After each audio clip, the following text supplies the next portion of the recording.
formed by sharing of electron pair but shared electron pair.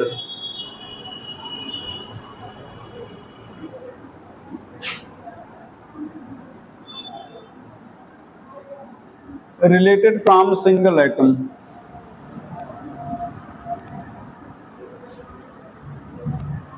Concept by Sedgwick, formed by sharing of electron pair, but shared electron pair is related from single atom.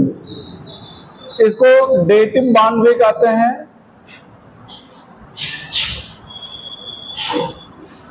या इसको semi polar bond कहते हैं।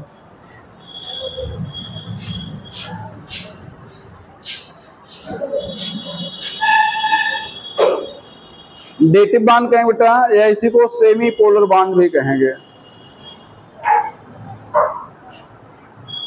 यहां पर ध्यान दो,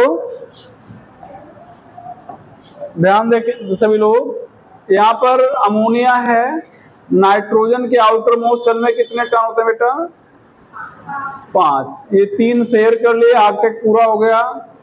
एक electron pair share नहीं किया है, जो शेयर नहीं करेगा उसको कहें लोन पेयर, तो ये लोन पेयर है। इसी तरह से बोरान के आउटर मोस्ट शेल में 3 इलेक्ट्रॉन होते हैं, 3 शेयर कर लिए, बोरान के आउटर मोस्ट शेल में 6 इलेक्ट्रॉन हो गए। यहां पर इसको नाइट्रोजन को डोनर एटम कहेंगे, और यहां पर बोरान को एक्सेप्टर एटम कहेंगे। तो जिसके पास डोनर एटम होता है उसको लुईस एसिड कहते हैं, मतलब जो लोन पेयर डोनेट करता है, लुईस बेस नॉट एसिड, और जो रिसीव करता है उसको लुईस एसिड कहते हैं, लुईस एसिड कहते हैं।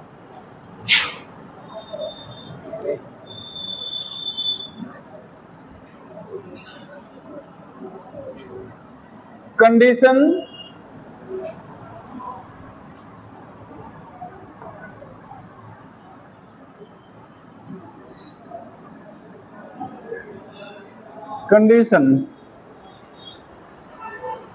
आगे बेंच खाली, आगे बैठ जाओ, कहाँ है उसे एक पे।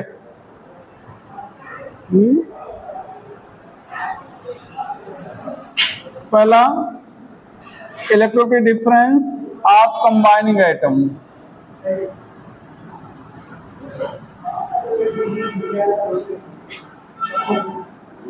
should be less than 1.7.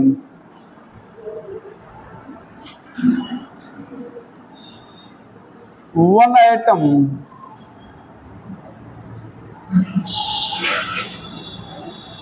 should have lone pair and other atom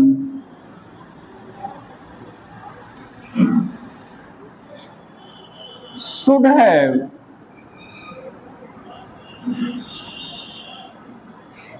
incomplete octet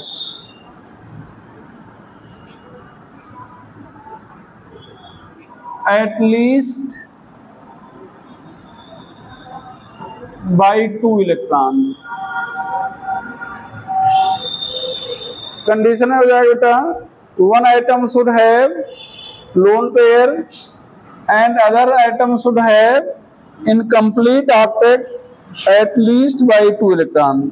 तो एक एटम के पास लोन पेयर होना चाहिए और दूसरे के पास कम से कम 2 इलेक्ट्रॉन के कारण ऑक्टेट इनकम्प्लीट होना चाहिए। ध्यान दो, जैसे नाइट्रोजन के पास लोन पेयर है और बोरान के पास क्या है? इनकम्प्लीट ऑक्टेट है, और कितने के द्वारा? 2, 4, 6, 2 इलेक्ट्रॉन के द्वारा ऑक्टेट इनकम्प्लीट है।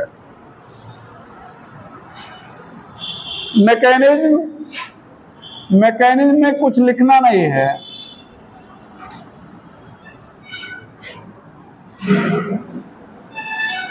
आप coordinate bond formation,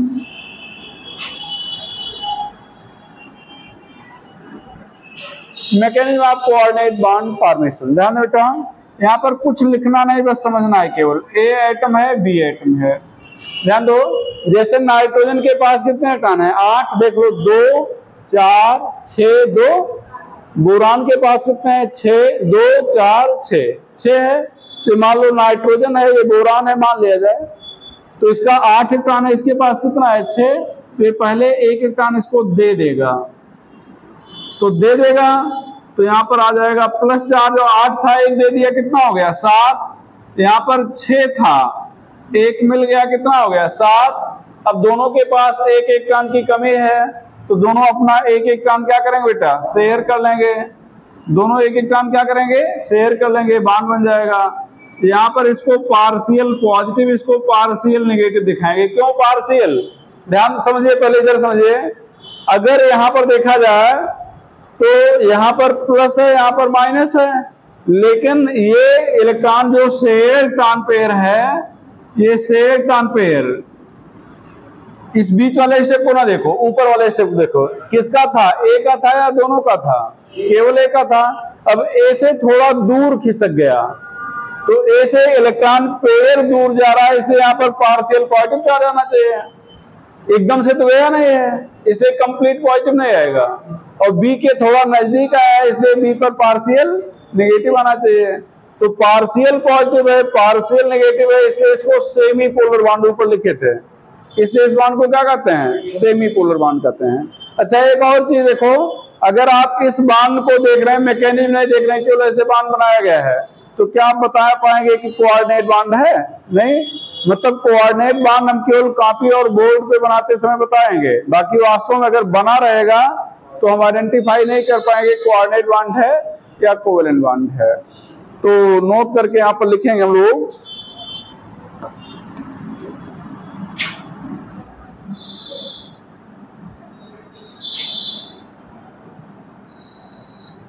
coordinate bond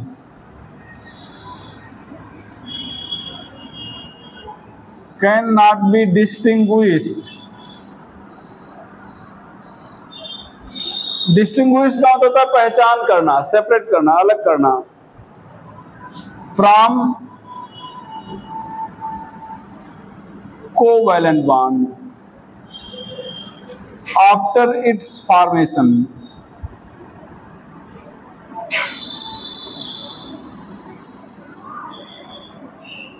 after it's formation, तो कोऑर्डिनेट बॉन्ड के बन जाने के बाद कोवेलेंट बॉन्ड से इसको आप डिस्टिंग्विश नहीं कर पाएंगे। यहां पर it is represented by arrow,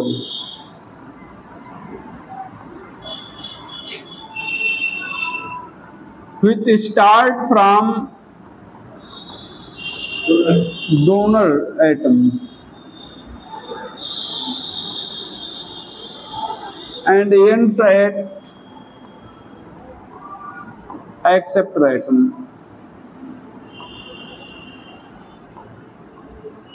Which start from donor atom and ends at acceptor atom. जो डोनर एटम से स्टार्ट होगा और एक्सेप्टर एटम पर खत्म होगा।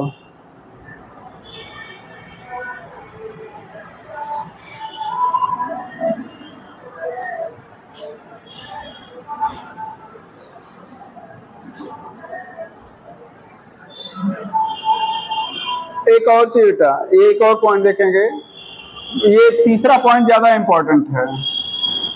कोऑर्डिनेट बॉन्ड को सिंगल बॉन्ड मानेंगे। क्या मानेंगे? कब? जब दोनों एटम जिनके बीच में बना है का एटॉमिक नंबर 10 से कम है। अगर किसी एक का भी 10 से ज्यादा है तो उसको डबल बॉन्ड मान लेंगे। ये point sigma pi bond treat करते समय हेल्प करेगी, काउंट करते समय। Coordinate bond is treated as single bond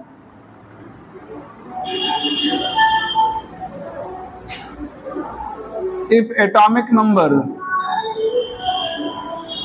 of both atom is less than R equal to 10. If atomic number of any atom greater than 10, then it is treated as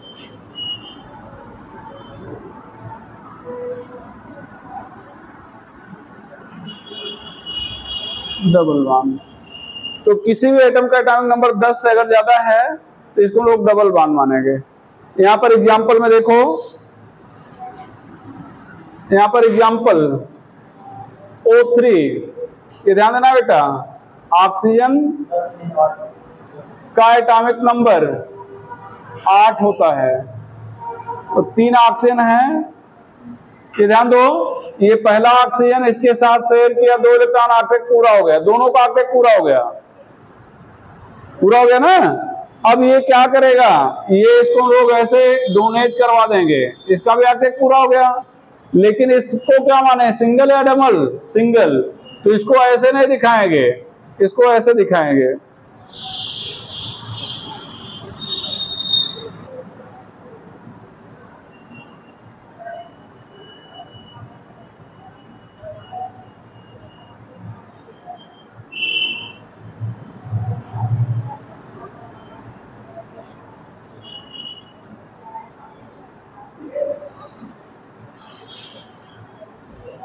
ये ध्यान दो, ये single bond है,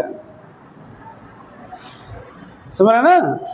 अब ये अपना एक electron इसको दे दिया तो 6 था ना, इसका 7 हो गया, और इसके पास कितना हो गया 5, तो 2 इधर शेयर किया, एक इधर शेयर किया, इसका भी 8, तो इसको सिंगल बॉन्ड मान रहे हैं, R करके दिखा रहे हैं।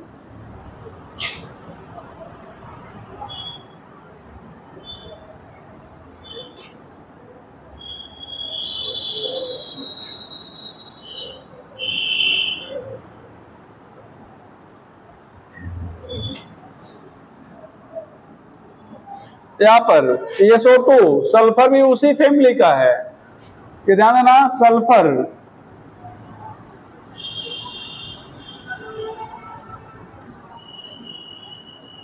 ये ऑक्सीजन है ना ये। अब यहां पर हम लोग क्या करेंगे, ये ऐसे कोऑर्डिनेट बांड बनाना चाहिए, लेकिन यहां पर क्या होगा, बना तो दे रहे हैं एक बार कोऑर्डिनेट बांड ऐसे, लेकिन यहां पर ध्यान दो, इसको हम लोग मानेंगे डबल बांड। क्या माने बेटा, डबल बांड। अब अगर यहां पर पाई बांड पूछा जाए,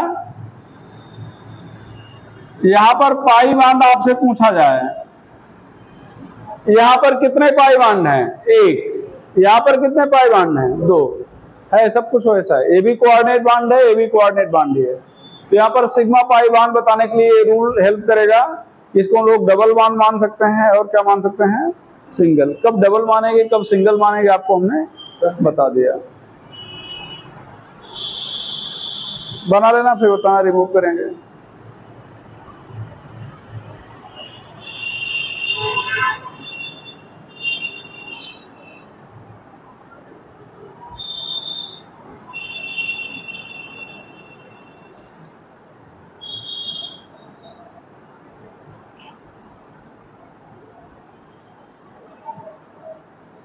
चलो बेटा रिमूव करें, रिमूव कर दिया जाए, चलो यहां पर देखिएगा, characteristic,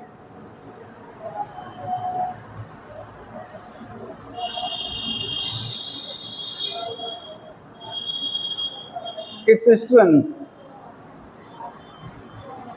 is as ionic, coordinate, covalent. अगर स्ट्रेंथ कंपेयर किया जाए तो आयनिक का सबसे ज्यादा होगा, फिर कोऑर्डिनेट, फिर कोवैलेंट। अब इसकी प्रॉपर्टी मतलब ये स्ट्रेंथ दोनों के बीच में ना, इसलिए इसकी प्रॉपर्टी भी दोनों के बीच में होगी, एज कर लीजिएगा। So it's property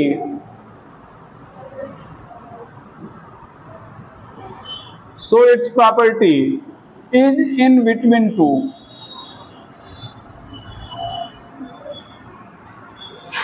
i.e. it exists in solid, liquid and gas state.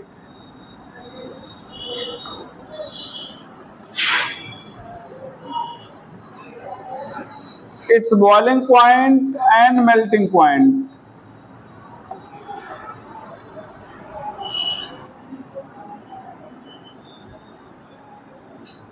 Greater than, less than ionic, but greater than covalent compound.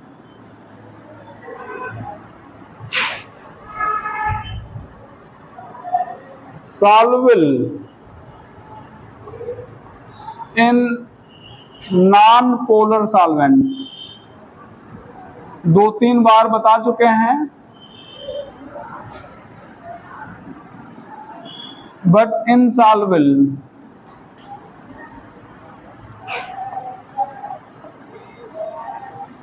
in polar solvent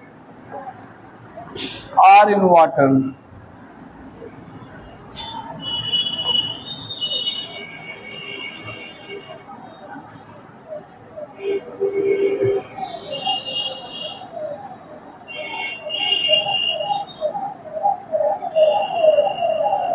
Does not conduct electricity.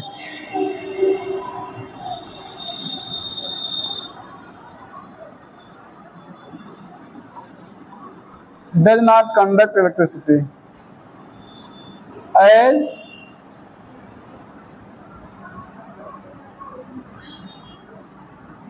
it has no free electron and unable to generate ion.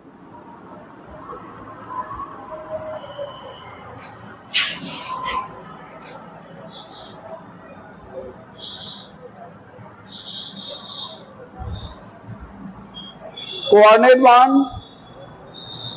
is directional.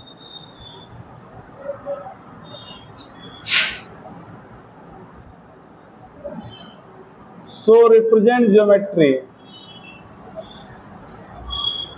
तो coordinate bond के बारे में आपको पढ़ा दिया।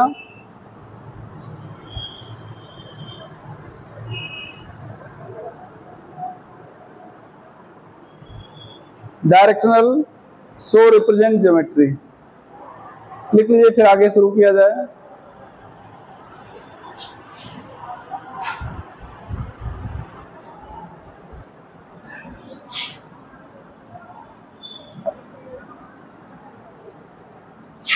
Coordinate bond खत्म हो गया, आगे हम शुरू कर रहे हैं।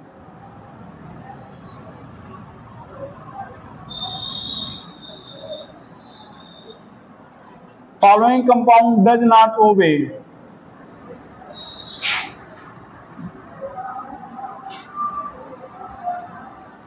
Arctic rule.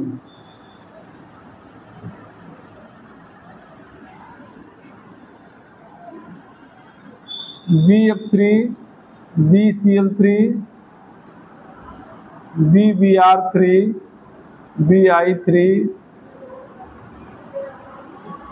SnCl2, AlCl3, NO,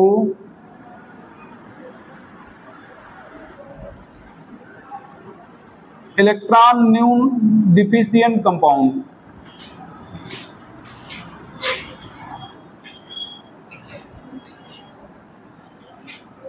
यहां पर PCl5, SF4, SF6, IF5, IF7, XEF2, XEF4, बहुत सारे इस तरह से हैं। यहाँ पर एक्सपेंडेड ऑक्टेट,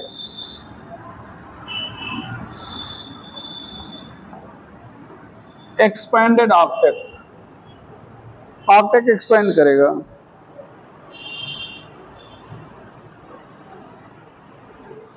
समझ रहे ना?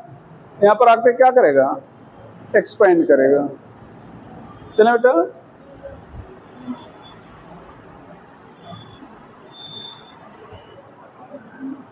तो यहाँ पर इनकम्प्लीट आर्कटेक है। आर्कटेक इनकम्प्लीट इसलिए इलेक्ट्रॉन डिफिशिएंट कंपाउंड कर रहे हैं, और यहाँ पर 8 इलेक्ट्रॉन से ज्यादा है आउटर मोशन में, इसलिए इनको एक्सपेंडेड आर्कटेक वाले कंपाउंड कर रहे हैं। अगर लिख लियो तो इसको रिमूव किया जाए।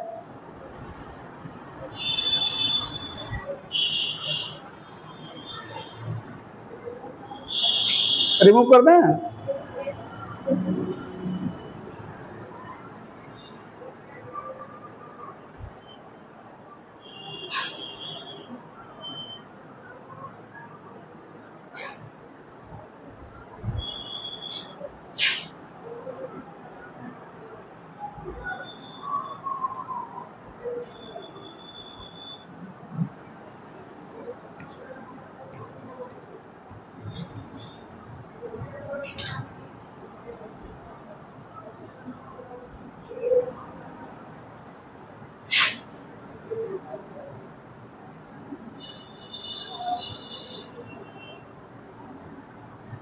Sujan concept of single electron bond.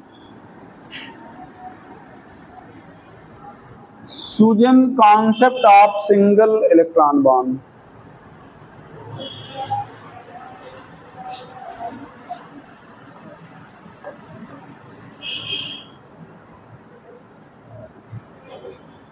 According to him,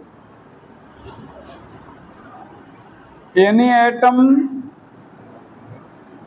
cannot expand its arctic. If required,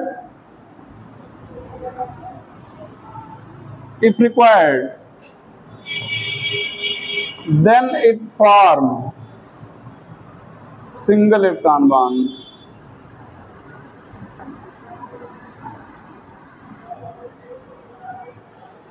If required, then it forms single electron bond. यहां पर ध्यान बेटा, पहले समझ लो। फॉर एग्जाम्पल इन PCl5, ये ध्यान देना, ये फास्फोरस के आउटर मोशन में कितने इलेक्ट्रॉन होते हैं? 5, 8, 3 इलेक्ट्रॉन की जरूरत है। तो ये Cl के आउटर मोशन में कितने इलेक्ट्रॉन होते हैं? 7। तो Cl को 1 इलेक्ट्रॉन की जरूरत है, शेयर कर लिया, आर्कटेक पूरा हो गया।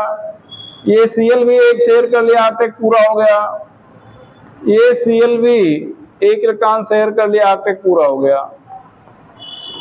पूरा हो गया ना, आर्कटेक सबका पूरा हो गया। फास्फोरस का भी आर्कटेक पूरा हो गया। लेकिन यहाँ पर 2 Cl हैं, अभी ध्यान दो, ये Cl है, इसके आउटर मोशन में कितने इलेक्ट्रॉन है? 7। अब ये क्या करेगा, ये इसके भी 7 हैं। तो अब यहाँ पर ये जो इलेक्ट्रॉन दिख रहे हैं Cl, यहाँ पर ये बना लेगा सिंगल इलेक्ट्रॉन बॉन्ड। ध्यान दो, ये 1 इलेक्ट्रॉन का ही शेयर करेगा ऐसे, ये 1 इलेक्ट्रॉन का ही शेयर करेगा ऐसे। अब ये हाफ एरो है, ये ध्यान देना। यहाँ पर ऐसे, अगर Cl से पूछो आपके पास कितने इलेक्ट्रॉन है, गिनाएगा 8। 7 अपना गिनाएगा, 1 इसका गिना देगा। ये 7 अपना गिनाएगा, 1 इसका गिना देगा। ठीक है, यहाँ पर ये ऐसे गिनाएगा, सभी अपना अपना गिनाएंगे ऐसे। अब आप अगर ध्यान दो बेटा, इधर ध्यान दो, सभी लोग ध्यान देखो, यहां पर इस बांड में कितने इलेक्ट्रॉन है? 2। इसमें कितने इलेक्ट्रॉन है? 2, सभी में 2। लेकिन इस बांड में कितने इलेक्ट्रॉन है? 1। इसलिए इसको सिंगल इलेक्ट्रॉन बांड कह रहे हैं। बात सुनो ना, अपने सिद्धांत को सही साबित करने के लिए उन्होंने तर्क क्या दिया कि अगर PCl5 को हीट कर दिया जाए, इसको हीट करें अगर हम लोग, तो ये टूट जाएगा PCl3 और Cl2 में। तो चूंकि ये Cl2, 2 Cl अलग हो जाते हैं, इसका मतलब ये 2 Cl निश्चित रूप से अलग तरह से जुड़े होंगे। 2 Cl अलग हो जाते हैं, इसका मतलब 2 Cl निश्चित रूप से क्या होंगे? अलग तरह से जुड़े होंगे। ठीक है, तो ये चीज है। हालांकि इनका कॉन्सेप्ट गलत था।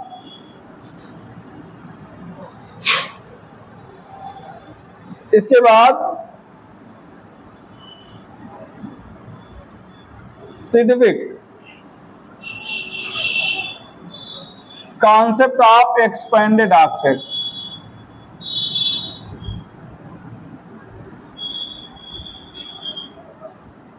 सिडविक के अष्टक विस्तार का नियम,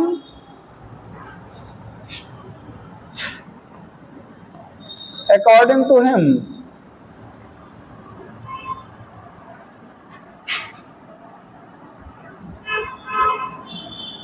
any atom can expand its octet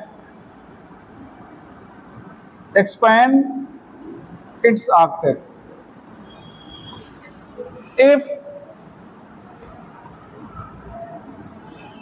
it has vacant d orbital in valence shell.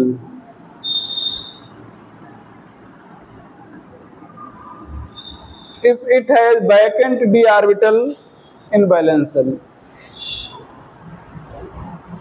तो इस सिडविक के अनुसार ये ध्यान देना, ये फास्फोरस ने ऑक्टेट एक्सपेंड नहीं कर पाया है, किसके अनुसार?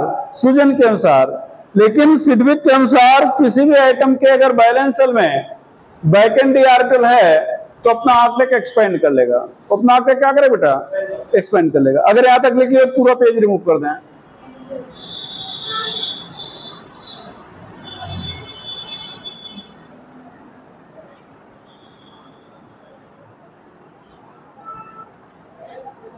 रिमूव करें। चलो यहां पर एग्जांपल PCl5 का ही लेते हैं। ये यहां पर ध्यान देना बेटा, इधर ध्यान देना सभी लोग ध्यान से। PCl5 का ही एग्जांपल ले रहे हैं।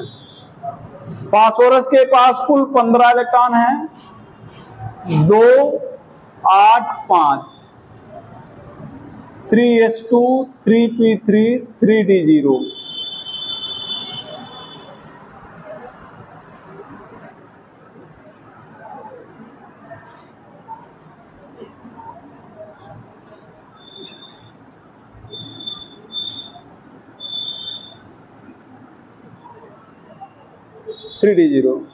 ये ध्यान रखा, यहां पर ये 3 Cl बॉन्ड बनाएंगे, ये अपना इलेक्ट्रॉन शेयर करेंगे, ये क्या बन गया? PCl3। क्या बन गया बेटा? PCl3।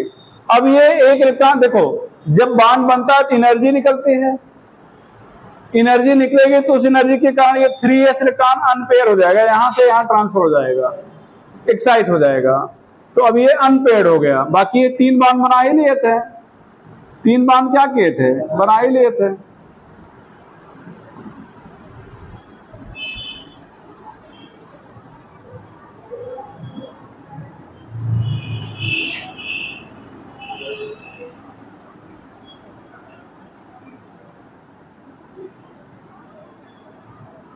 ये PCl5 बन गया। अब यहां पे अगर काउंट करो, इधर ध्यान दो बेटा, यहां पर अगर काउंट करो, यहां पर भी एक शेयर हो गया। तो यहां पर 2 इलेक्ट्रॉन, 4, 6, 8 कितने हो गए? 10। तो आउटर मोस्ट शेल में कितने इलेक्ट्रॉन हो गए? 10। तो अगर आपसे कहा जाए कि PCl5 के आउटर मोस्ट मतलब फास्फोरस के आउटर मोस्ट शेल में कितने इलेक्ट्रॉन है, तो आप कहोगे 10, मतलब 8 से ज्यादा हो गया। क्यों ज्यादा हो गया? चूंकि वैकेंट डी ऑर्बिटल था जिसके इसका ऑक्टेट क्या हो गया? एक्सपेंड हो गया। अगर ये डी इलेक्ट्रॉन ऑर्बिटल ना होता तो इलेक्ट्रॉन यहां से जंप करके न जा पाता, तो फिर आगे बनता नहीं, तो 8 इलेक्ट्रॉन रह जाता। ठीक है, यहां पर आपसे इस टाइप के क्वेश्चन भी पूछे जाते हैं। PCl5 form, NCl5 does not. Y. ठीक है, तो कहानी नहीं लिख रहे हैं, बस एकदम शॉर्ट में कि नाइट्रोजन और फास्फोरस एक ही परिवार के, यहां पर देख सकते हो नाइट्रोजन उसी परिवार में है, फास्फोरस उसी परिवार में है। जो प्रॉपर्टी ये दर्शा रहा है वही इसको दर्शाना चाहिए। तो मतलब अगर PCl5 बन रहा है तो NCl5 बनना चाहिए, नहीं बनता तो आप कहेंगे क्या कि नाइट्रोजन के आउटर मोस्ट शेल में वैकेंट डी ऑर्बिटल नहीं है, ये अपना ऑक्टेट एक्सपेंड नहीं कर पाएगा। इसलिए यहां पर क्या लिखे हैं? As vacant d orbital is absent in valence cell.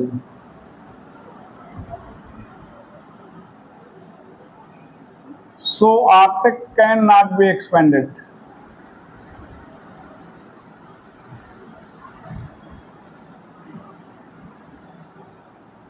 यहां पर vacant d orbital present in बोलो valence cell. So Arctic can be expanded. यहां पर ध्यान बेटा, इधर देखो, SF6 form but OF6 does not. Why? तो सेम रीजन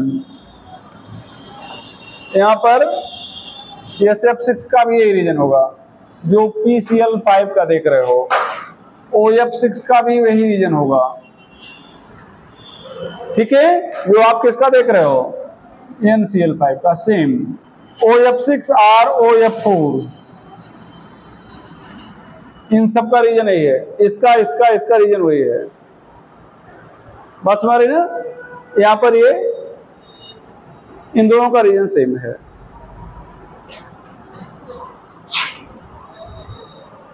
अच्छा, वे लिखे नहीं होंगे.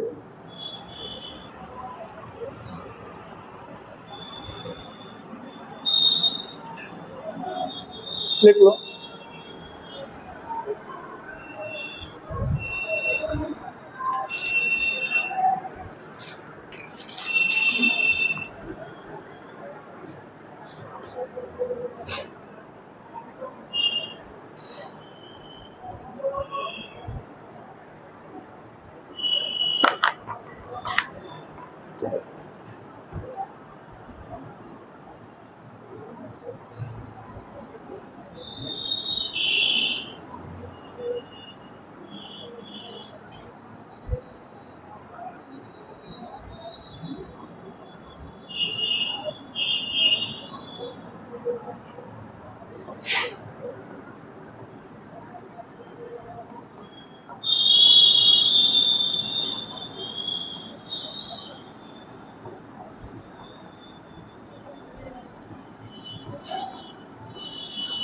हालांकि पी ब्लॉक पढ़ाया जाएगा तो इस टाइप के क्वेश्चन वहां एक्सप्लेन किए जाएंगे, लेकिन फिर भी यहाँ बता दे रहे हैं.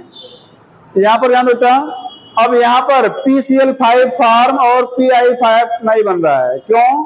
तो यहाँ पर ध्यान दो, पहले कितने Cl जुड़े हैं? 3. अच्छा ये बताओ, जैसे हमारे हाथ में मान लो ये 2 पेन है, मान लो ये है एक ये है, कौन आसानी से टूट जाएगा? ये आसानी से टूटेगा, ये आसानी से नहीं टूटेगा. मतलब इसको तोड़ने में ज्यादा एनर्जी देना पड़ेगा, इसको तोड़ने में कम एनर्जी देना पड़ेगा. तो जब भी कोई बॉन्ड बनता है तो एनर्जी निकलती है. जब भी कोई बॉन्ड बनता है तो एनर्जी निकलती है, और जितनी एनर्जी निकली अगर उतनी एनर्जी इसको दे दिया जाए तो फिर वो टूट जाता है. उतनी एनर्जी दे दिया जाए तो क्या होता है? टूट जाता है. तो यहाँ पर जो ये PCl बॉन्ड है ये छोटा है, और PI अगर यहाँ पर I जोड़ दिया जाए तो PI बड़ा होगा. PI क्या होगा? बड़ा होगा. तो आसानी से टूटेगा, मतलब उसको तोड़ने के लिए कम एनर्जी देना पड़ेगा, मतलब उसके बनने पर एनर्जी क्या होगी? कम निकलेगी. तो एनर्जी जब कम निकलेगी तो ये 3s इलेक्ट्रॉन को अनपेयर नहीं कर पाएगा. ध्यान देना, ये 3s है, ये 3p है. तो ये जो Cl के जुड़ने पर जो 3s इलेक्ट्रॉन अनपेयर हो गया है वो अनपेयर नहीं हो पाएगा. तो यहां पर क्या करेंगे? As on formation of PI bond, energy released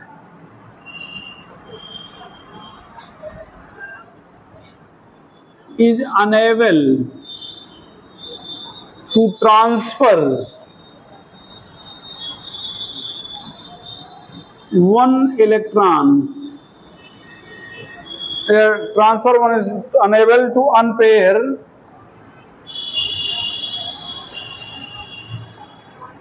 unable to unpair 3s electron, unable to unpair 3s electron,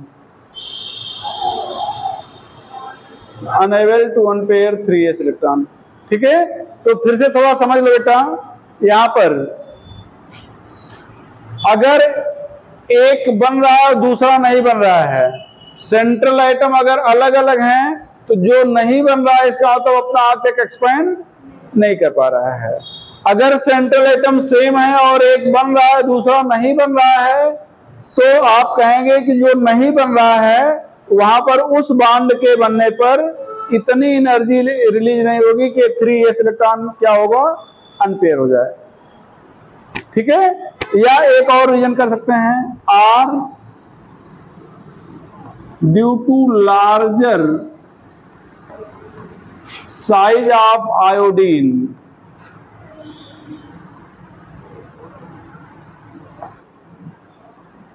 more steric hindrance. Steric hindrance, steric hindrance को त्रिविमीय बाधा कहते हैं हिंदी में, ये आर है। मोर steric hindrance occur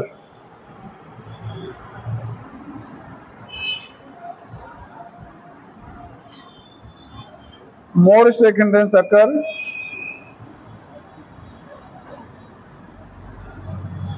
in formation of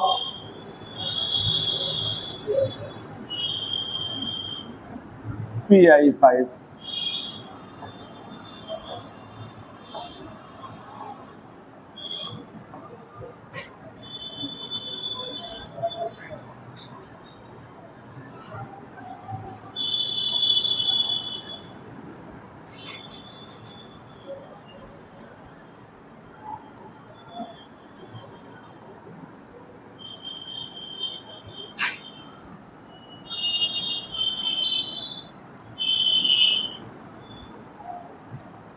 कौन बनेगा?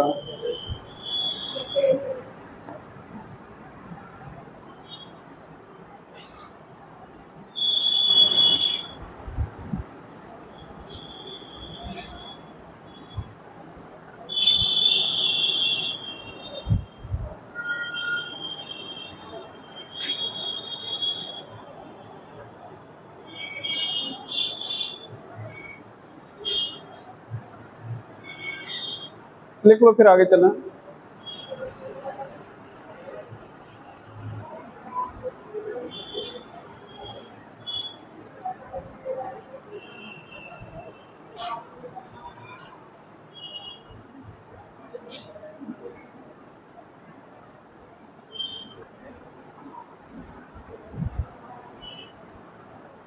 रिमूव करें बेटा,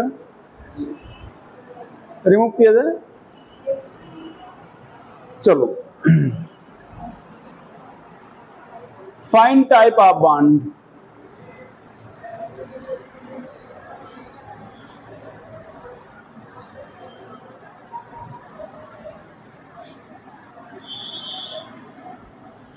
in given compound, find type of bond in given compound. पहला,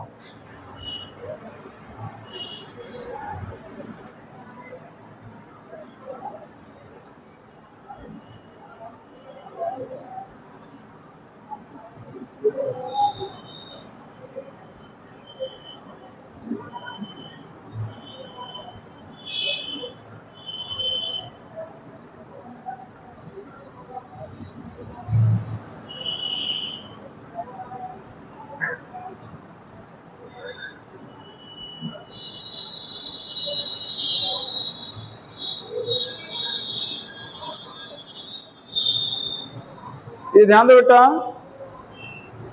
ये आपको यहां पर हिंट दिया गया था, यहां पर हिंट पहले देख लो। ये मेटल प्लस नॉन मेटल, इनके बीच में जो बॉन्ड बनेगा वो क्या होगा? आयनिक non metal plus non metal, ये क्या होगा? कोवैलेंट। क्या होगा? ये क्या है, मेटल और नॉन मेटल है, तो क्या हो जाएगा भैया, K प्लस Cl माइनस आयनिक। यहां पर K plus Cn minus, C क्या है, नॉन मेटल है, तो यहां पर आयनिक हो जाएगा। ध्यान देना, पोटेशियम मेटल है और C नॉन मेटल है, तो पोटेशियम और C के बीच में क्या आयनिक, C और N दोनों नॉन मेटल है, तो यहां पर क्या हो जाएगा, कोवेलेंट। तो आयनिक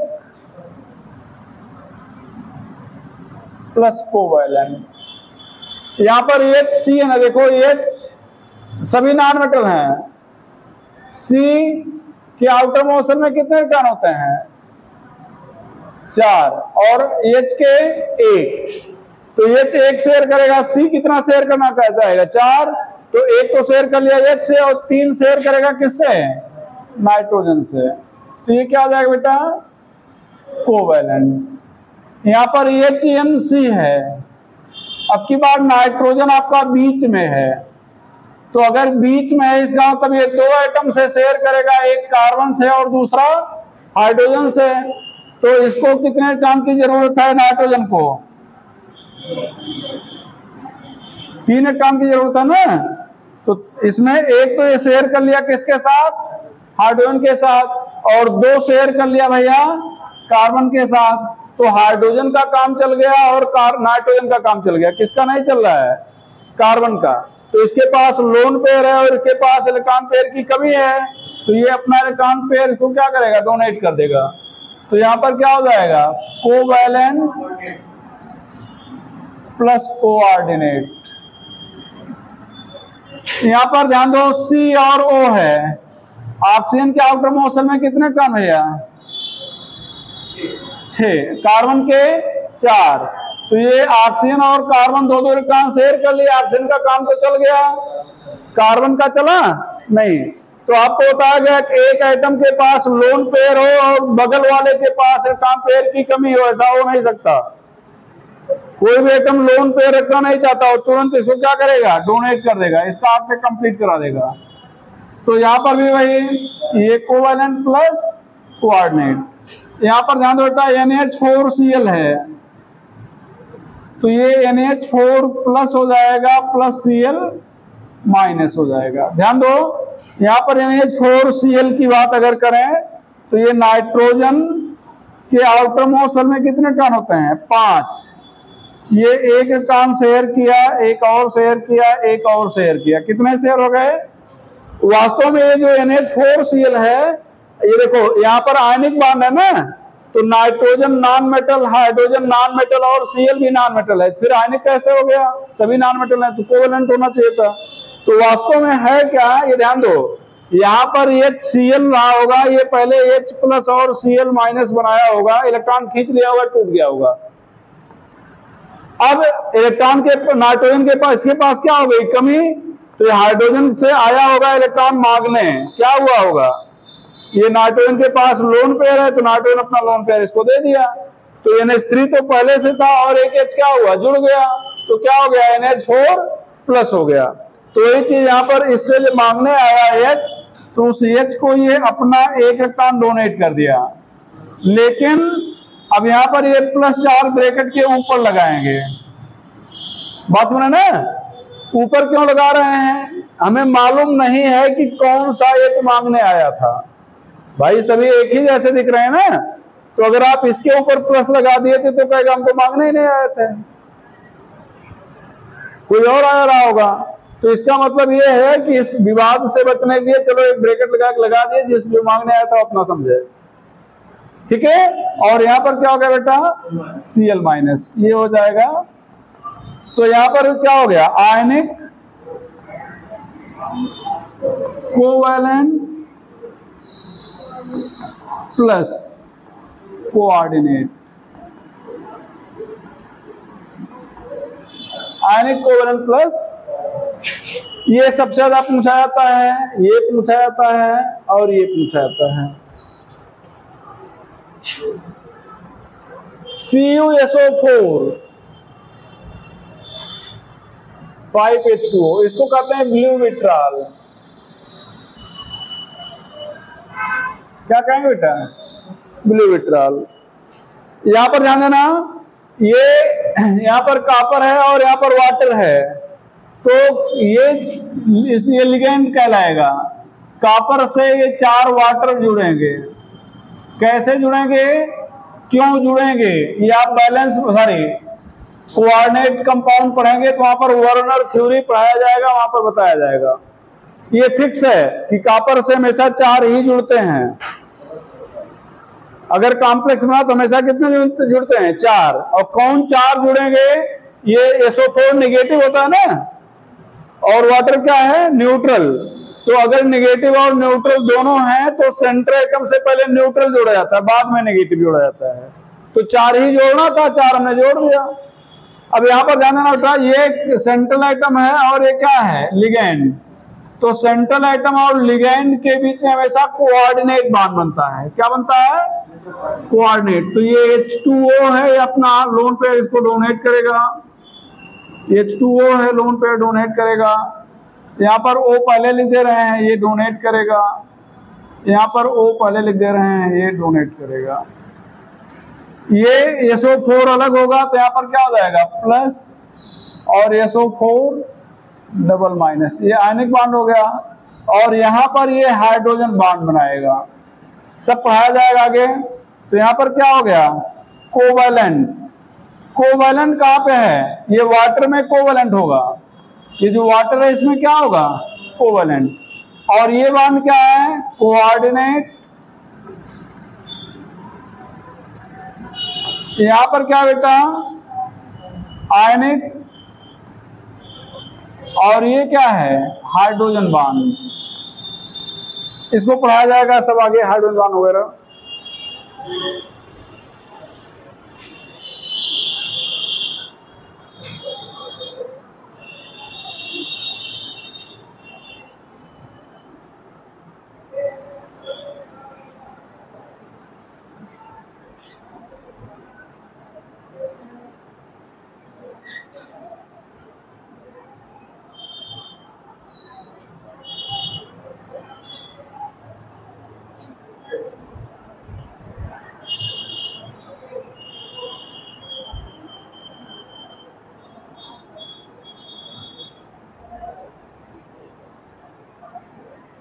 चलो बेटा,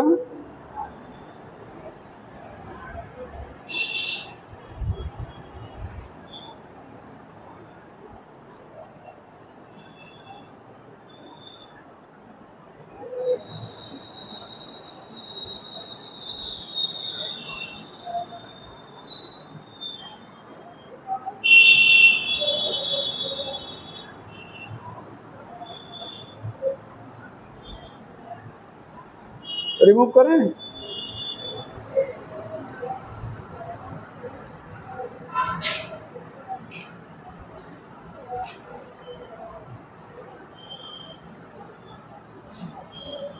देखना, अब थोड़ा सा और इंपॉर्टेंट चीजों पर चर्चा करने चल रहे हैं। ये H3PO4 है, नाम है फास्फोरिक एसिड। क्या नाम है? Phosphoric acid. पहले सुन लो, कुछ चीजें सुन लो, अभी बाद में इसको लिखा भी देंगे, जो ओरली बोल रहे हैं भी लिखा देंगे। अगर किसी भी कंपाउंड में ऑक्सीजन और हाइड्रोजन दोनों हैं तो कोशिश की जाएगी कि हाइड्रोजन केंद्रीय परमाणु से, मतलब सेंटर एटम से ना जुड़े। कोशिश की जाएगी, ठीक है? 2 ऑक्सीजन आपस में ना जुड़ने पाए, 2 ऑक्सीजन आपस में ना जुड़ने पाए, ये हमारी कोशिश रहेगी।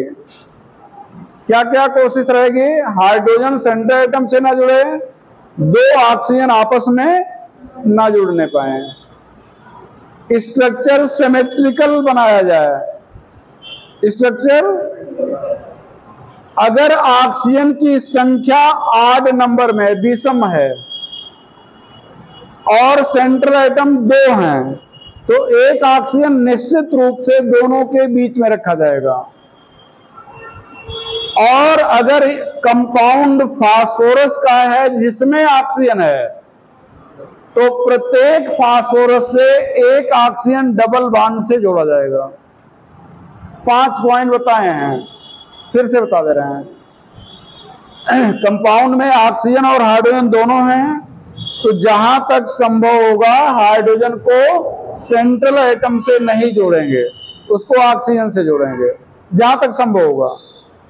एक पॉइंट, 2 ऑक्सीजन आपस में नहीं जोड़े जाएंगे। दूसरा पॉइंट, स्ट्रक्चर सिमेट्रिकल बनाएंगे। तीसरा पॉइंट, फास्फोरस के यौगिक में अगर सेंट्रल एटम एक से ज्यादा है, मतलब 2 हैं, और ऑक्सीजन विषम संख्या में है, 5 है 3 है, तो दोनों के बीच में एक ऑक्सीजन रखा जाएगा।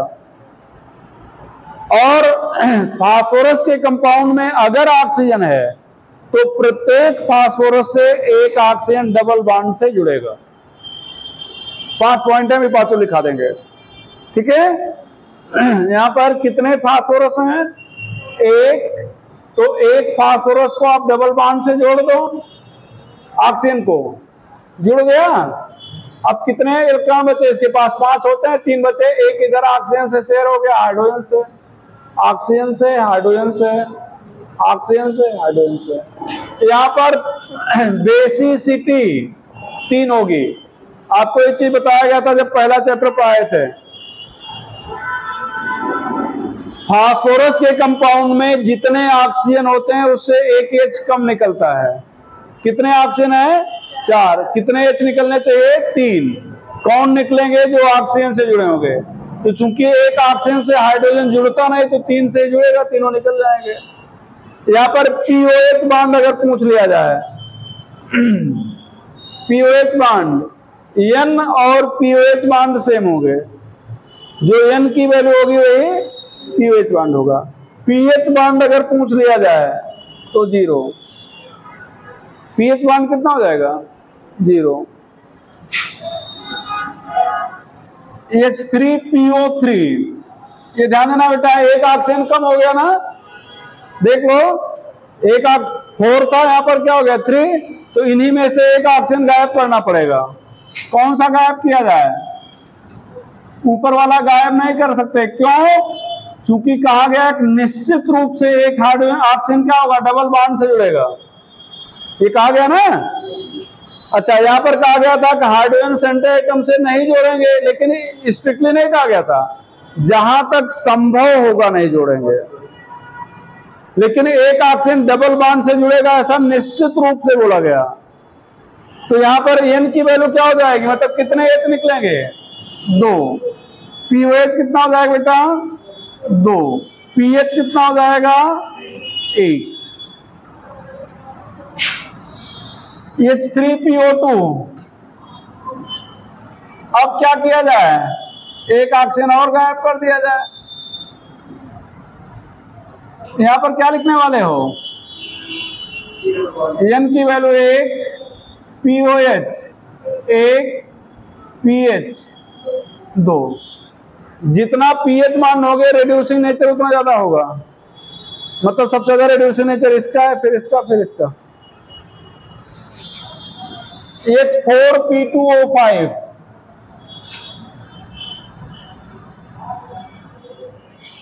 ये ध्यान दो, यहां पर सेंट्रल एटम कितने हैं? 2। ऑक्सीजन इवन है या ऑड? ऑड। इसका मतलब क्या किया जाए? 2 ऑक्सीजन फास्फोरस के बीच में एक ऑक्सीजन पहले रख दिया जाए, दोनों फास्फोरस से एक डबल बॉन्ड बना दिया जाए। अब कितने ऑक्सीजन बचे? 2। स्ट्रक्चर सिमेट्रिकल बनाना है ना, तो इसका मतलब एक ऑक्सीजन और हाइड्रोजन इससे जोड़ देंगे, एक ऑक्सीजन और हाइड्रोजन इससे। अभी कितने H बच रहे हैं? 2। अब तो कोई संभावना बची नहीं। तो यहां पर POH बॉन्ड कितने हो गए? 2। N कितने? 2। pH कितने? 2। POP कितने? 1। PP कितने? 0। PP कितने जाएंगे? ये सारे क्वेश्चन पूछे थे P ब्लॉक में, तो केमिकल बॉन्ड एक तरह से आधा P ब्लॉक कवर कर लेता है।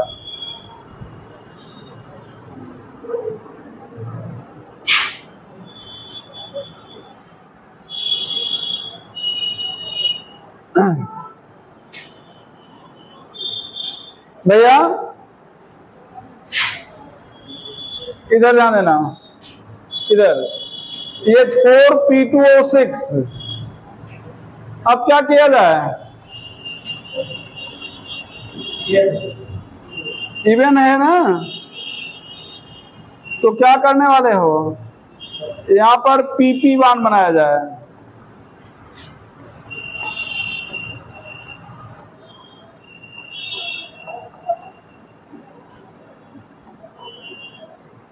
N की वैल्यू भैया 4, POH 4, PH 0, PP 1, POP 0। H4P2O7 में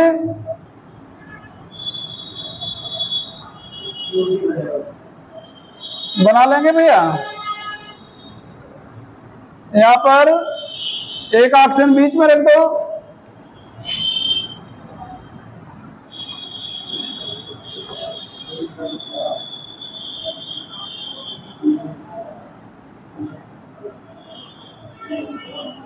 N की value 4, POH 4, PH 0, POP 1, PP 0। और भी कुछ है नहीं।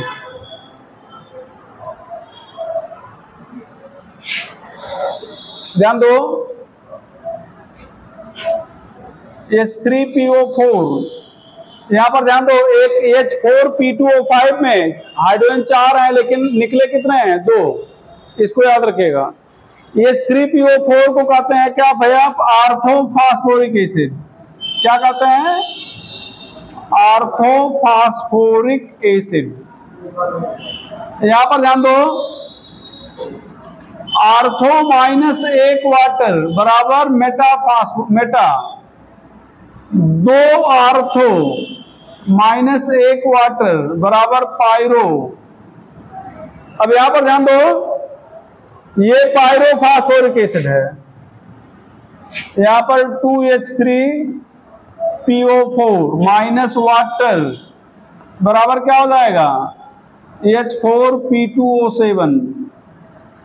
तो इसको क्या कहोगे, पायरोफास्फोरिक एसिड। यहां पर ध्यान दो, ये H3PO4 माइनस वाटर, ये सब भैया P ब्लॉक में चर्चा करने को मिलेगा। माइनस वाटर बराबर क्या करो भैया, HPO3। तो इसको क्या कहोगे, मेटा फास्फोरिक एसिड।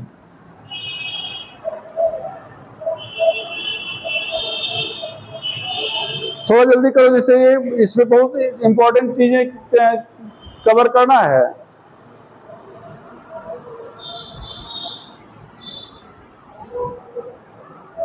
क्या ठंड लग रही है, बंद करा दें फैन, फैन बंद कर दो भाई।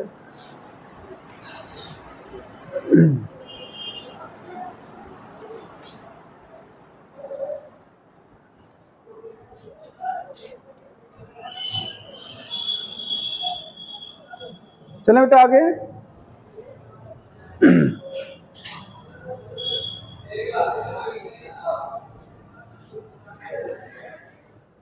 रिमूव कर दें,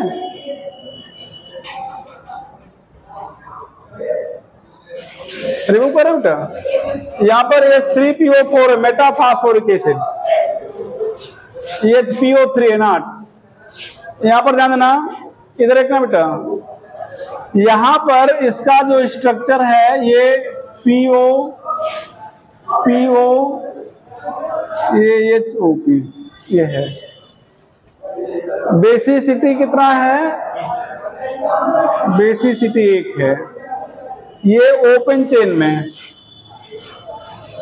या मोनोमेरिक फॉर्म में क्या है, मोनोमेरिक।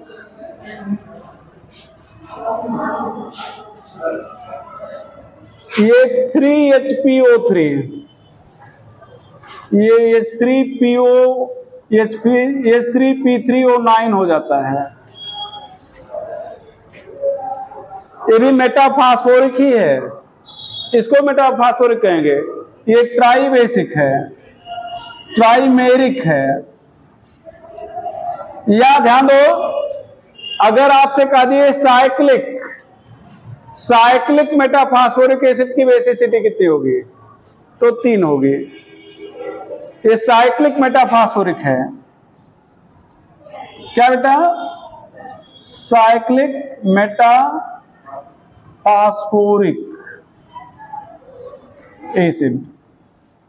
ये ध्यान दो, यहां पर कितने पी हैं, ऐसे ध्यान दो, ऐसे रहने दो इसको, एक बार तोड़ो इसका, ओ का इधर कर दो, ऐसे हर बार करो।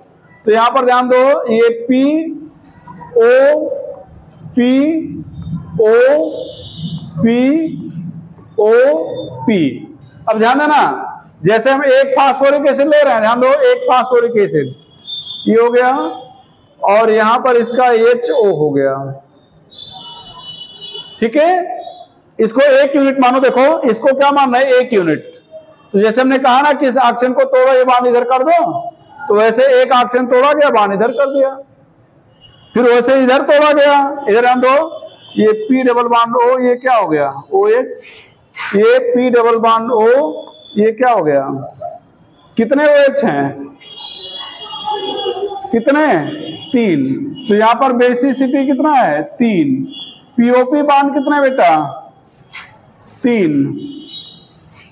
PP 0, POH 3, PO, ये सब क्वेश्चन पूछे जाते हैं।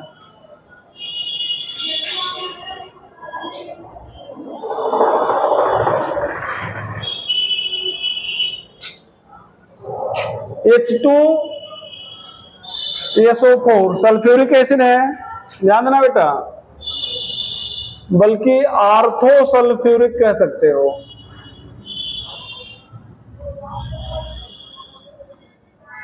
एसिड, यहां पर ध्यान दो, HOS OH, ये double bond O, double bond O।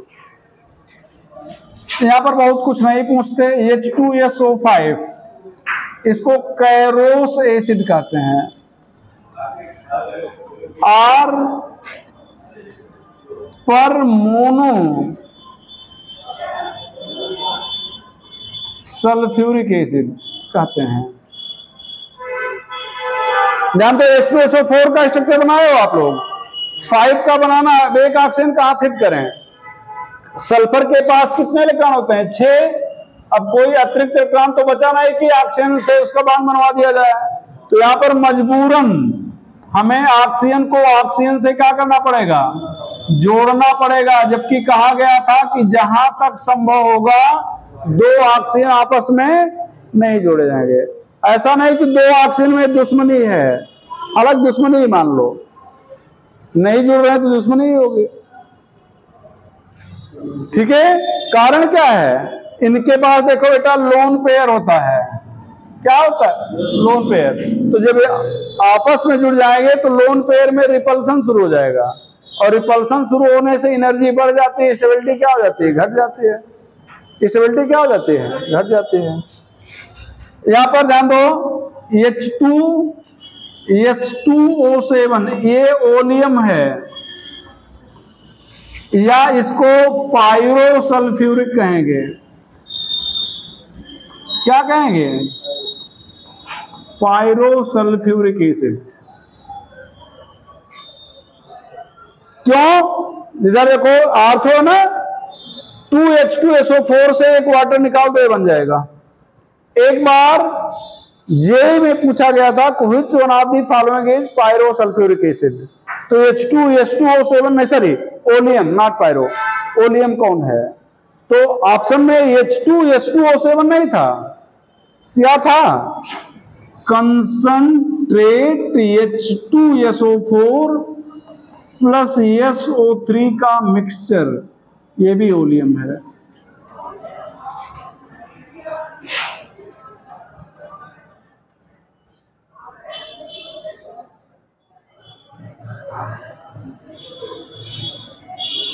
अब देख लो बेटा, क्या देखना है आपको, सल्फर आड है या इवन, मतलब सल्फर 2 है ना, और ऑक्सीजन आड है, इसका तो दोनों के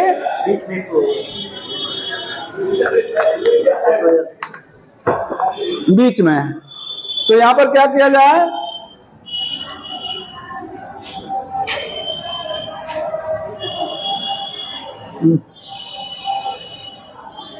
यहां पर क्या किया बेटा, S O S O S O H, यहां पर double bond double bond double bond double bond.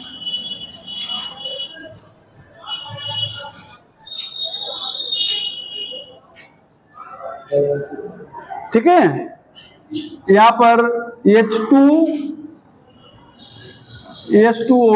यहां पर ऑक्सीजन ऑक्सीजन बॉन्ड पूछ सकते हैं, इन सब में क्या पूछ सकते हैं, ऑक्सीजन ऑक्सीजन बॉन्ड कितने हैं, कितने ऑक्सीजन ऑक्सीजन बॉन्ड, या पेरोक्साइड बॉन्ड, कितने पेरोक्साइड बॉन्ड हैं, 1 0।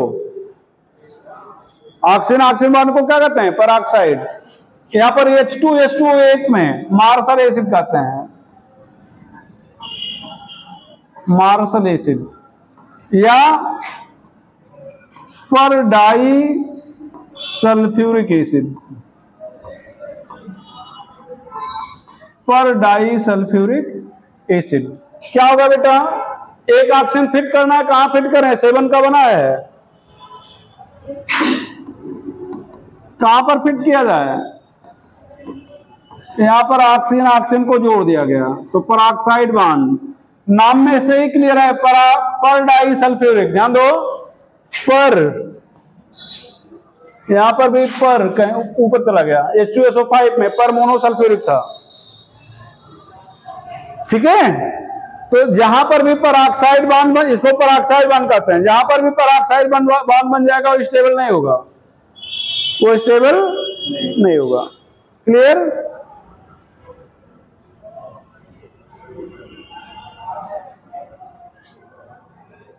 तो यहाँ बेसिसिटी वगैरह फिक्स है, इसमें कोई एक्सेप्शन आई नहीं, तो जितने एच दिखेंगे सभी निकलेंगे, है ना।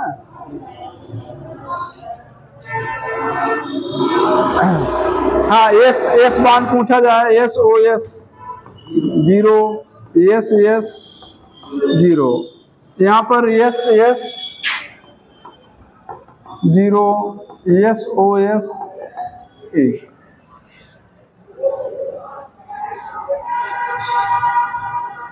जल्दी लिखो, रिमूव करें,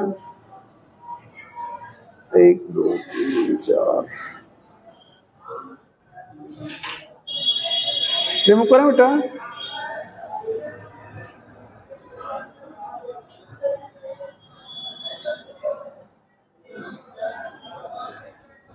रिमूव कर देना है। BF3, यहां पर बोरान के आउटर मोस्ट शेल में 1 इलेक्ट्रॉन होता है, यहां पर 3 इलेक्ट्रॉन 3 फ्लोरीन से शेयर कर लेगा, तो 3 इलेक्ट्रॉन 3 फ्लोरीन से शेयर कर लेगा, तो यहां पर इसके पास एक p ऑर्बिटल बचेगा, सॉरी एक p ऑर्बिटल क्या होगा, बचेगा। और ये फ्लोरीन के आउटर मोस्ट शेल में कितने इलेक्ट्रॉन होते हैं, 7, तो ये 2 2 4, ये 2 6, एक 7 होता ही है, एक ये शेयर कर लिया, कितना हो गया, 8। तो फ्लोरीन के पास देखो बेटा 8 इलेक्ट्रॉन हो गया, लेकिन बोरान के पास कितना है, 6, कितना है, 6। तो ये जो फ्लोरीन है इसके पास लोन पेयर है, ध्यान रखिएगा, कोई भी आइटम लोन पेयर रखना नहीं चाहता, और ऐसा पूरे केमिस्ट्री में, चाहे इनऑर्गेनिक पढ़ रहे हो या ऑर्गेनिक, मान के चलिएगा कि एक एटम के पास लोन पेयर हो और दूसरे के पास वैकेंट ऑर्बिटल हो, ऐसा नहीं हो सकता। मतलब एक खा के मर जाए, एक खाने बगैर मरे, ऐसा नहीं चलेगा। दोनों आपस में क्या करेंगे, एक पर प्लस चार्ज हो, दूसरे पर माइनस चार्ज, ऐसा भी नहीं होगा केमिस्ट्री में। अगर एक पर प्लस चार्ज है, दूसरे पर माइनस, दोनों आपस बॉन्ड बना लेंगे। एक पर लोन पेयर है, दूसरे के पास वैकेंट ऑर्बिटल है, अपना इलेक्ट्रॉन उसको दे देगा। ठीक है, तो इसका मतलब ये फ्लोरीन अपना इलेक्ट्रॉन इसको दे देगा और इसका ऑक्टेट पूरा हो जाएगा। तो इसको कहते हैं बैक डोनेशन। क्या कहते हैं बेटा? Back donation. Back donation word क्यों यूज कर रहे हैं? बैक डोनेशन इसलिए यूज कर रहे हैं कि सेंट्रल आइटम लोन पेयर देता है, यहाँ पर सेंट्रल आइटम ले रहा है, इसलिए वर्ड यहाँ पर बैक डोनेशन यूज कर रहे हैं। वर्ड यहाँ पर क्या यूज कर रहे हैं? Back donation. तो यहाँ पर इलेक्ट्रॉन की कमी है या अधिकता है? ये इलेक्ट्रॉन डिफिशियंट है। कितने इलेक्ट्रॉन की कमी थी? दो इलेक्ट्रॉन की कमी जिसके पास होगी उसको कहेंगे लुईस एसिड। क्या कहेंगे भैया? Lewis acid. तो इलेक्ट्रॉन की कमी वाले स्टेबल तो नहीं होते, लेकिन ये स्टेबल है। क्यों स्टेबल है? Stable due to back donation. Due to back donation, ये स्टेबल है बैक डोनेशन के कारण। तो अब दोनों चीज एक साथ नहीं हो सकती, दोनों साथ एक साथ नहीं हो सकती। मतलब स्टेबल भी है और डिफिशियंसी भी है। ऐसा कैसे? तो डिफिशियंसी इसलिए कि ये बैक डोनेशन के कारण इलेक्ट्रॉन मिल गया, नहीं मिला होता तो क्या था? डिफिशियंसी थी। और ये जो इलेक्ट्रॉन मिल गया है ये परमानेंट काम नहीं है। जैसे उल्टी गंगा नहीं बहती। आप किसी को दान कर दो, लेकिन आप भिखारी से ले लो, बहुत मजबूरी में कहीं फंसे हो, तो ये नहीं होगा। जैसे आपको मिलेगा आप उसका लौटा दोगे, ये तो होगा ना। लेकिन आपने किसी भिखारी को दान कर दिया, उसको मिलेगा तो आपको नहीं लौटाएगा, तो दान कर दिया गया मान लिएगा। लेकिन आपने अगर किसी भिखारी से ले लिया है तो आपका काम केवल चला है। अगर कहीं मिल गया पैसा तो आप उसको जैसे मिलेगा तुरंत जाके क्या करोगे? वापस करोगे। तो इसका मतलब आपके पास पैसा आया नहीं, आप आया था, आपने उसको क्या किया? दे दिया। या आप इसे ये कहा जाए कि आपने उससे लेके काम चला लिया, तो अब आपको जरूरत है या नहीं है? जरूरत है, क्योंकि अगर हमें मिलेगा तो हम उसको वापस करेंगे। हम उसको क्या करेंगे? वापस करेंगे। ठीक है। तो इसका मतलब इसको जरूरत है, इसलिए लुईस एसिड है। लेकिन स्टेबल क्यों है? क्योंकि काम चल ही रहा है, बैक डोनेशन के कारण काम चल रहा है ना, तो इसलिए स्टेबल है। यहां पर जाना बेटा, यहां पर मान लो Cl जोड़ दिया जाए तो Cl की साइज थोड़ा बड़ी होती है। Br जोड़ दिया जाए, साइज और बड़ी हो जाएगी। I जोड़ दिया जाए, साइज और बड़ी हो जाएगी। अब यहां पर साइज जैसे जैसे बढ़ेगी बैक डोनेशन की संभावना घटेगी। साइज जैसे जैसे बढ़ेगी बैक डोनेशन की संभावना क्या होगी? घटेगी। ठीक है। तो यहां पर साइज इंक्रीज कर रही है, size increases, chance of back donation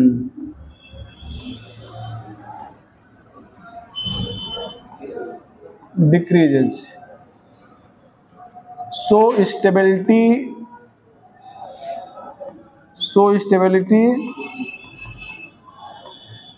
decreases. Acidic strength यहां पर पूछता है।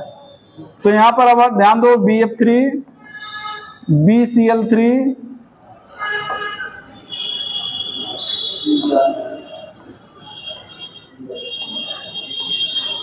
BBr3, BI3। तो यहां पर एसिडिक स्ट्रेंथ क्या कर रही है? इंक्रीज कर रही है। As chance of back donation क्या कर रहा है? डिक्रीज कर रहा है। ठीक भैया। तो बैक डोनेशन की संभावना घट रही है, इसलिए एसिडिक स्ट्रेंथ बढ़ रही है। तो ध्यान रखिएगा, ये क्वेश्चन पूछा जाता है।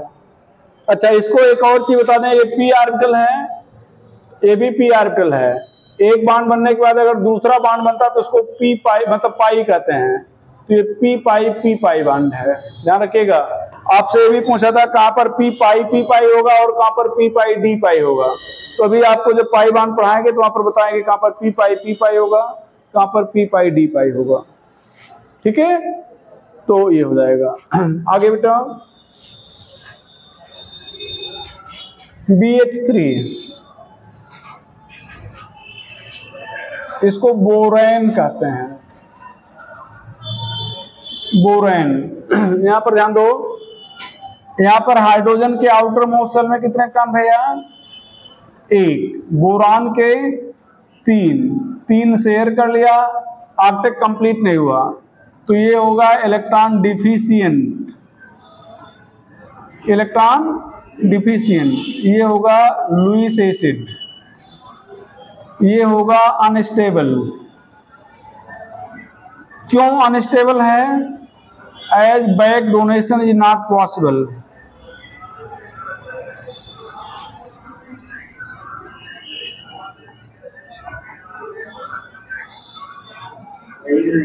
So octet is incomplete.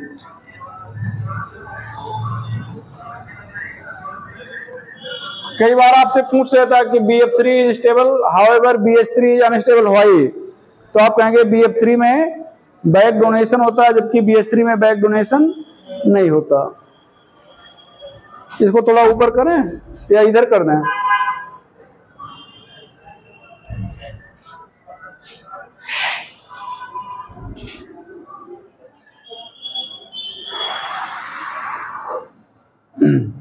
तो क्या ये चाहेगा कि जैसा है वैसा ही रहे, कि स्टेबल होना चाहेगा? चाहेगा। तो कैसे होगा? ये 2 बोरान आपस में जुड़ के B2H6 बना लेंगे। और यहां पर ध्यान दो बेटा, ये कैसे करेंगे अपना काम? ये H इलेक्ट्रॉन शेयर कर लेंगे ये बोरान के 2 इलेक्ट्रॉन के साथ। बोरान का ये 1 इलेक्ट्रॉन, H का ये 1 इलेक्ट्रॉन, H का ये 1 इलेक्ट्रॉन, यहाँ पर सॉरी यहाँ पर ये बोरान, यहाँ पर H, ये 2 इलेक्ट्रॉन, ये 2 इलेक्ट्रॉन शेयर कर लिए। यहाँ पर बोरान का ये 1 टर्न और है। अब यहाँ पर क्या होगा? ध्यान दो, ऐसे बांध बनेगा।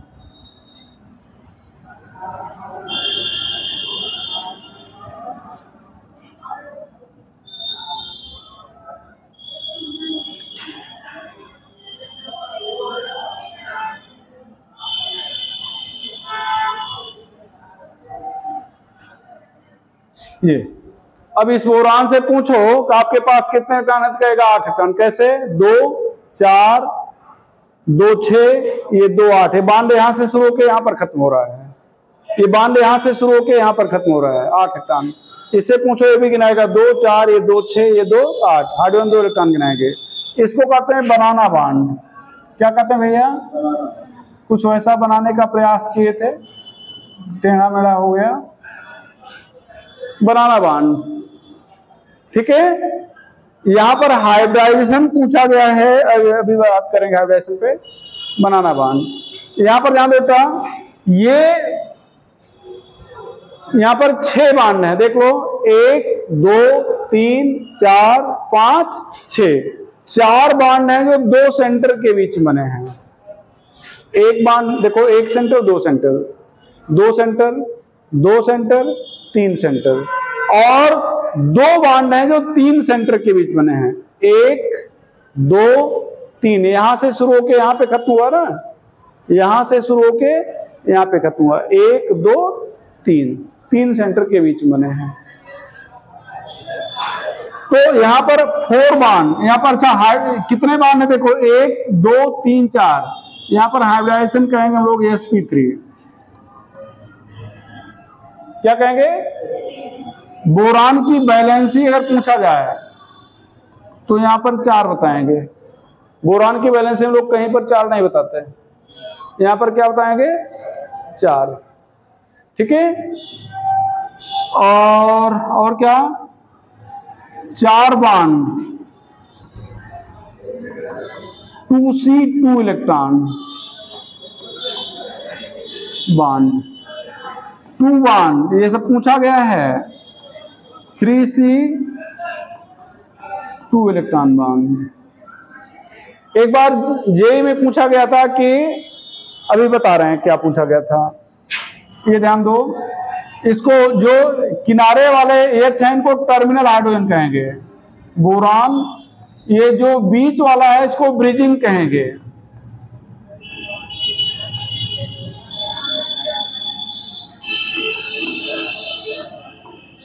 यहां पर इसका जो एंगल है ये 121 डिग्री है। कितना है? ये बॉन्ड लेंथ 1.19 एंगस्ट्रॉम है, 1.32 एंगस्ट्रॉम है। ये दोनों बोरान के बीच की दूरी 1.76 एंगस्ट्रॉम है। ये कहा गया था कि B2H6 में HT टर्मिनल हाइड्रोजन, BHT के मतलब का जो एंगल है लगभग 120 डिग्री है, लगभग क्या है 120 डिग्री है। तो हाइब्रिडेशन क्या होगा, ध्यान रखिएगा, अभी एक आध लिखते बाद हाइब्रिडेशन पहुंचेंगे। तो जब हाइब्रिडेशन देखो बताएंगे, जहां पर एंगल 120 बताएंगे वहां पर हाइब्रिडेशन sp2 पढ़ाएंगे। क्या पढ़ाएंगे? तो 120 कह के क्यों पूछ रहा है, ऐसे कह देता कि HT BHT का बॉन्ड एंगल मत सॉरी हाइब्रिडेशन बताओ, या बोरान का हाइब्रिडेशन बताओ, तो हाइब्रिडेशन बदल जाता नहीं। लेकिन 120 लेके कहलवाना चाह रहा है कि आपका हाइब्रिडेशन क्या है, sp2। बात सुने ना भैया? तो ये याद रखिएगा, sp3 बैलेंसी याद रखिएगा। ये नीट में पूछा गया है और ये जेई में पूछा गया है।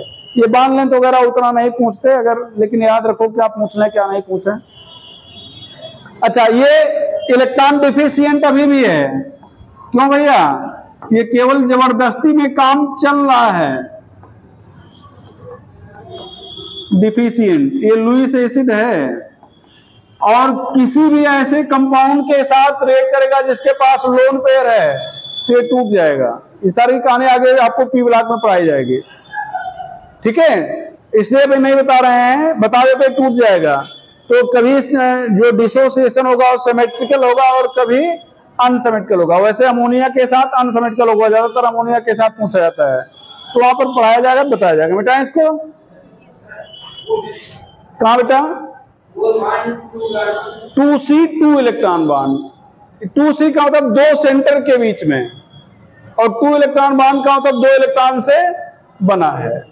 2 इलेक्ट्रॉन बॉन्ड का मतलब 2 इलेक्ट्रॉन से बना है। रिमूव करें इसको भैया, रिमूव कर दें। चलो AlF3 ये आयनिक है, AlCl3 यहां पर एक एनहाइड्रस है, एनहाइड्रस ये कोवैलेंट है, कोवैलेंट। अब ध्यान दो बेटा, यहां पर एल्युमिनियम के आउटर मोस्ट शेल में कितने इलेक्ट्रॉन हैं? 3। बोरान फैमिली का है तो एल्युमिनियम के आउटर मोस्ट शेल में कितने इलेक्ट्रॉन बेटा? 3। तो 3 इलेक्ट्रॉन शेयर करके कितना बना लिए? 6। कितना बना लिए? 6। तो ऑक्टेट कंप्लीट हुआ नहीं? Electron deficient, electron deficient.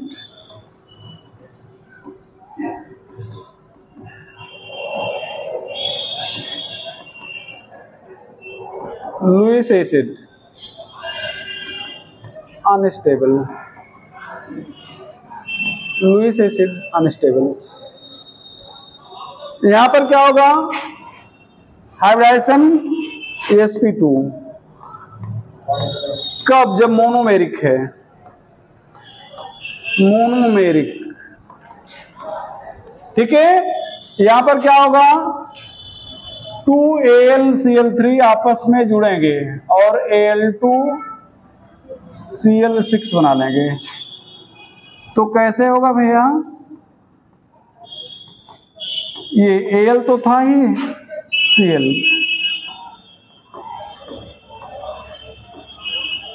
ये, तो ये Cl अपना इलेक्ट्रॉन पेयर इसको डोनेट कर देगा और ये Cl अपना इलेक्ट्रॉन पेयर इसको डोनेट कर देगा, ठीक है। बीच वाले को ब्रिजिंग क्लोरीन कहेंगे, ब्रिज बना लेगा। और यहां पर बैलेंसी अगर पूछा जाए एल्युमिनियम की 4, ये बैलेंसी कितना हो गई? बैलेंसी कितना हो गई बेटा? ये 4। हाइब्रिडेशन क्या हो गया? कितने बॉन्ड बने हैं? 3। हाइब्रिडेशन कितना हो गया? तो अगर आपका ये डाइमेरिक है, डाइमेरिक,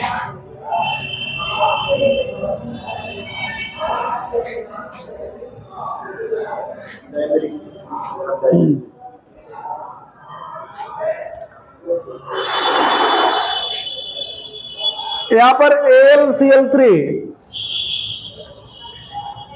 एक्वस, ये आयनिक होगा, आयनिक होगा। पूछा जाता है क्यों? As bond energy is less than hydration energy.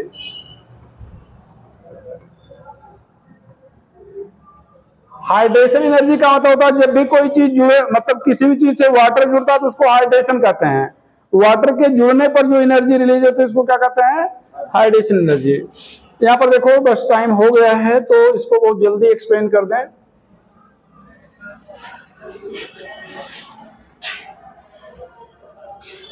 इधर देखना बेटा, यहां पर Al की बात करें तो यहां पर 13 इलेक्ट्रॉन है, यहां पर 2 8, ये क्या हो जाएगा 3, तो ये हो जाएगा 3s2 3p1 3d0। तो ये s2 है, ध्यान रखिएगा बेटा, ये p1 है और ये क्या है d0 है।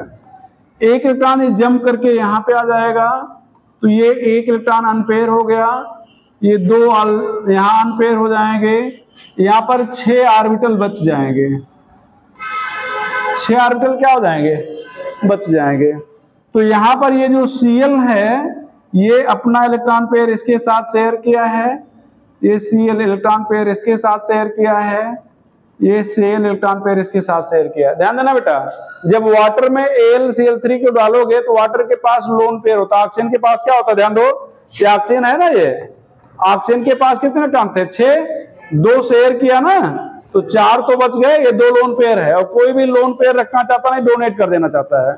तो ये वाटर अपना जो ऑक्सीजन आप देख रहे हो, ये ऑक्सीजन अपना लोन पेयर इसको डोनेट कर देगा। तो अगर ऑक्सीजन अपना लोन पेयर इसको डोनेट कर दिया इसको, तो यहां पर ये जब डोनेट करेगा तो वाटर जुड़ जाएगा। कितने जुड़ेंगे? 6। कितने जुड़ेंगे? 6। ये ऐसे, तो जब ये 6 वाटर जुड़ेंगे तो एनर्जी निकलेगी ना, एनर्जी निकलेगी, और वही एनर्जी जो है उस एनर्जी क्या कहेंगे? Hydration energy. तो एनर्जी इतना ज्यादा निकलेगी कि जो यहाँ पर Cl के जुड़ने पर एनर्जी निकले तो उससे ज्यादा हो जाएगी। तो यहाँ पर जो एनर्जी निकले तो उसको बॉन्ड एनर्जी कहेंगे, और यहाँ पर जो एनर्जी निकलेगी हाइड्रेशन एनर्जी कहेंगे। तो अगर इसके जुड़ने पर एनर्जी ज्यादा निकले तो Cl क्या हो जाएगा? टूट जाएगा। तो इसका मतलब यहाँ पर ध्यान दो, ये ऐसा होगा AlCl3, यहाँ पर 6H2O, ये हो जाएगा AlH2O होल 6, यहाँ पर Cl3। ये जो कैपिटल ब्रैकेट के बाहर होते हैं वो आयन होते हैं, कैपिटल ब्रैकेट के बाहर जो होते हैं आयन बनाते हैं, मतलब ये 3 Cl आयन के रूप में चला गया।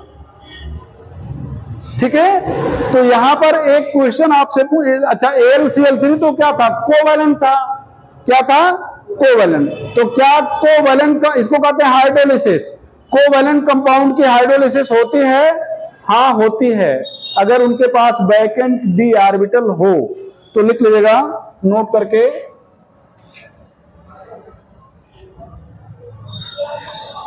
कोवैलेंट कंपाउंड is hydrolyzed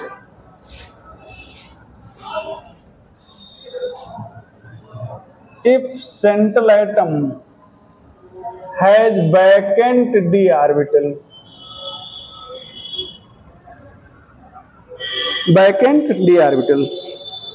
यहां पर CCl4 नहीं होगा, SiCl4 होगा। अब क्यों नहीं होगा? d ऑर्बिटल नहीं है, d ऑर्बिटल है, d ऑर्बिटल नहीं है यहाँ पर d ऑर्बिटल है। ठीक है, तो हो जाएगा, यहाँ पर एक्सेप्शन हो जाएगा बेटा, accept PF5, accept PF5, NF5, sorry NF तो 5 बनता ही नहीं, यहाँ पर क्या होता है? NF3, NF3, SF6। यहाँ पर बॉन्ड एनर्जी ज्यादा है, यहां पर d ऑर्बिटल एब्सेंट है, d ऑर्बिटल क्या है? एब्सेंट है, यहाँ पर स्टेरिक हिंड्रेंस ज्यादा है। ठीक है, ASF देखो ASF4 की हाइड्रोलिसिस होगी, ASF4 की, तो अब ये नहीं कह सकते कि यहाँ पर बॉन्ड एनर्जी ज्यादा है। अगर यहाँ पर ज्यादा तो यहाँ पर भी तो ज्यादा है, तो यहाँ पर हिंड्रेंस ज्यादा, मतलब 6 फ्लोरीन घेरे हुए हैं तो वाटर पहुंच ही नहीं पा रहा है।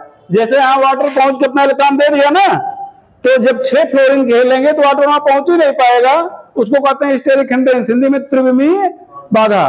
तो यहाँ पर स्टेरिक हिंड्रेंस के कारण नहीं हो रहा है, यहाँ पर इसके पास डी ऑर्बिटल नहीं, वाटर डोनेट नहीं कर पा रहा है। यहाँ पर डी ऑर्बिटल है, लेकिन जो एफ बॉन्ड है उसकी बॉन्ड एनर्जी, जो बॉन्ड बनेगा, कौन सा बॉन्ड बनेगा, जैसे यहाँ एल्युमिनियम से O जुड़ा तो AlO बना, यहाँ पर फास्फोरस से O जुड़ेगा तो PO बॉन्ड बनेगा। क्या बनेगा? PO bond. बॉन्ड एनर्जी आप PF bond is greater than PO bond, ये चीज है। ठीक है, तो PF बॉन्ड की बॉन्ड एनर्जी क्या है? PO बॉन्ड से ज्यादा है। तो आज बेटा यहां तक हो गया। नेक्स्ट डे हम लोग मिलेंगे तो valence bond theory, sigma pi bond, hybridisation, ये सब देखेंगे कल। कोई प्रॉब्लम आता है? ये सब बहुत इंपॉर्टेंट टॉपिक है जो आज पढ़ाया गया है, ध्यान रखिएगा। ठीक बेटा, तो आज की बात यहीं तक।